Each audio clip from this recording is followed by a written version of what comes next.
තව පුංචි දෙයක් කියන්න ඕනේ.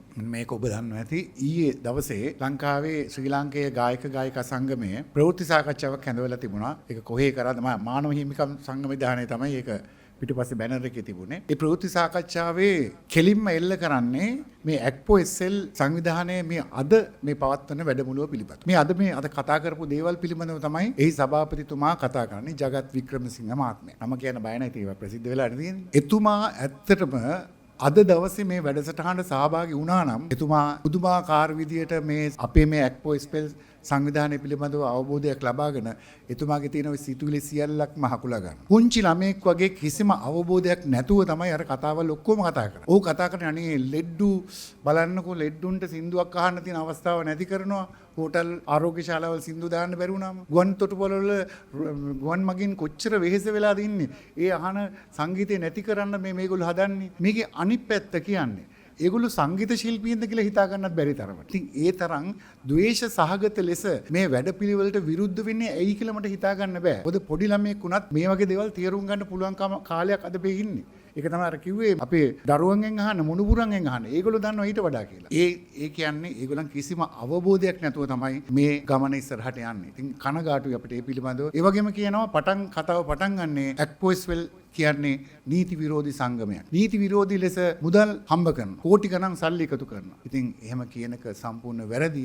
මම හිතන්නේ ඒ පිළිබඳව නීතිමය පියවර ගන්න අපේ නීතිඥතුමා එකතු වෙලා ඒ පිළිබඳව මොන හරි පියවරක් ගත්තොත් හොඳයි කියන යෝජනාව මම කියනවා. මොකද ඒ තරම් අසාධාරණ ලෙස මෙවන් වැදගත් කර්තව්‍යයක් කරන ආයතනයක් පිළිබඳව එහෙම කඩකප්පල්කාරී ලෙස ඒ වගේ පහත් ලෙස කතා කිරීම වැරදි කියන එක තමයි මගේ අදහස. මමත් කලාකාරයෙක්. මම ගායකයෙක් තමයි. ගායකයෙක් වුණාට මම සංගීතඥයෙක්. මම දෙපැත්තටම ආදරේ තමයි.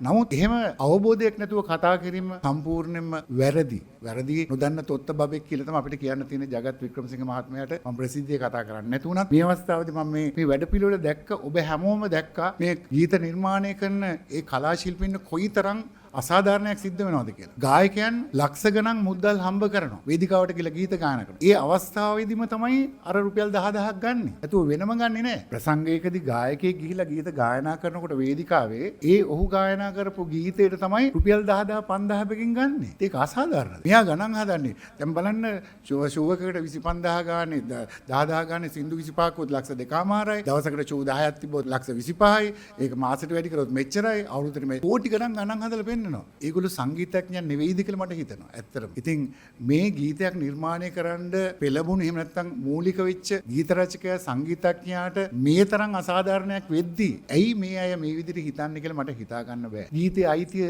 තියෙනවා නම් ගන්න ඉතින්. ගත්තර ප්‍රශ්නයක් නැහැ. ගත්තක අරගෙන මොකද්ද කරන්නේ? ගීතේ අයිති ඉල්ලගෙන තමයි යන්නේ. අවුරුදු 3ක් විතර දැන් try කරා ගිහිල්ලා එක ලංකාවේ තියෙන සියලුම ආයතන වලට ගියා. රජයේ ආයතන වලට ගිහිල්ලා ඉල්ලුවා. තාමත් හම්බුනේ නැහැ. ඇයි? දෙන්න බෑ.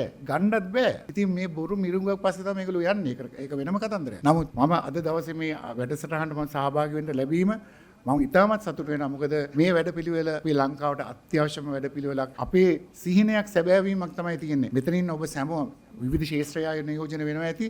හැමෝම ඔබ මේ වැඩසටහන දිහා බලලා මේ දැක්වූ අදහස් බලලා ඔබටත් හිතෙනවා ඇති කොයිතරම් හොඳ වැඩක් මේ කරන්න කියලා. කලා ශාස්ත්‍රය මේට වඩා ඉහළ තැනකට යන්න ඕනේ. මේක ඉන්ඩස්ට්‍රි එකක් වෙන්න ඕනේ. අර බාතිය කිව්වා වගේ මේ රට අද මෙතන නෙවෙයි තියෙන. අපි ජාත්‍යන්තරයත් එක්ක සම්බන්ධ වෙලා තිනකොට අපේ රටත් ඒ තැන තියෙන්න ඕනේ. ඉතින් එහෙම යන්න මේ ආරම්භ කරපු ගමනට සුබ පතමින් ගත විනාඩි 5 අවසන් කරබෝ සුත්තු ජය වේවා.